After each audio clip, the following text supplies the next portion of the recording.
ভারত শাসিত কাশ্মীরের পেহেলগামে সন্ত্রাসী হামলার পর ভারত ও পাকিস্তানের মধ্যে উত্তেজনা চরম আকার ধারণ করেছে। ভারতের নানা পদক্ষেপের প্রতিক্রিয়া দেখাচ্ছে পাকিস্তানও। এরই মধ্যে পেহেলগাম কাণ্ডে আন্তর্জাতিক তদন্ত চেয়েছেন পাকিস্তানের প্রতিরক্ষামন্ত্রী খাজা আসিফ, আর তাতে সব ধরনের সহযোগিতার আশ্বাস দেন তিনি। মার্কিন সংবাদ মাধ্যম নিউ ইয়র্ক টাইমসকে দেওয়া এক সাক্ষাৎকারে পাকিস্তানের প্রতিরক্ষামন্ত্রী খাজা আসিফের দাবি, ভারত অভ্যন্তরীণ রাজনৈতিক কারণে ও সিন্ধু জলচুক্তি বন্ধ করবে বলেই এই জঙ্গি হামলার ঘটনাকে সামনে রাখছে। পাকিস্তানের বিরুদ্ধে কোনো তদন্ত প্রমাণ ছাড়াই ভারত এসব পদক্ষেপগুলো নিয়েছে। এদিকে কাশ্মীরে সন্ত্রাসী হামলাকে ঘিরে ভারত পাকিস্তানের চলমান উত্তেজনা নিজেরাই সমাধান করবে বলে মন্তব্য করেছেন মার্কিন প্রেসিডেন্ট ডোনাল্ড ট্রাম্প। দিল্লি ইসলামাবাদের বিরোধ মেটাতে ওয়াশিংটন ভূমিকা রাখবে কিনা সাংবাদিকদের এমন প্রশ্নে কোনো জবাব দেননি মার্কিন প্রেসিডেন্ট। তিনি জোর দিয়ে বলেন, তারা নিজেরাই বিরোধ নিষ্পত্তির পথ খুঁজে বের করবে।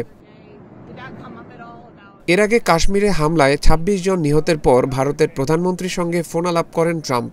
নিন্দা জানিয়ে জড়িতদের বিচারে দিল্লির প্রতি ওয়াশিংটনের পূর্ণ সমর্থনের আশ্বাস দেন তিনি।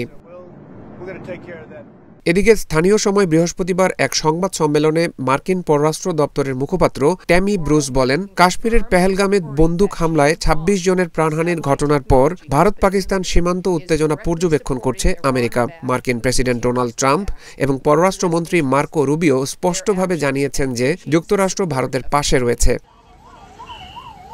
গত ২২ এপ্রিল মিনি সুইজারল্যান্ড নামে পরিচিত পেহেলগামের বৈশারণে পর্যটকদের ওপর সন্ত্রাসীর হামলায় ২৬ জন নিহত হন।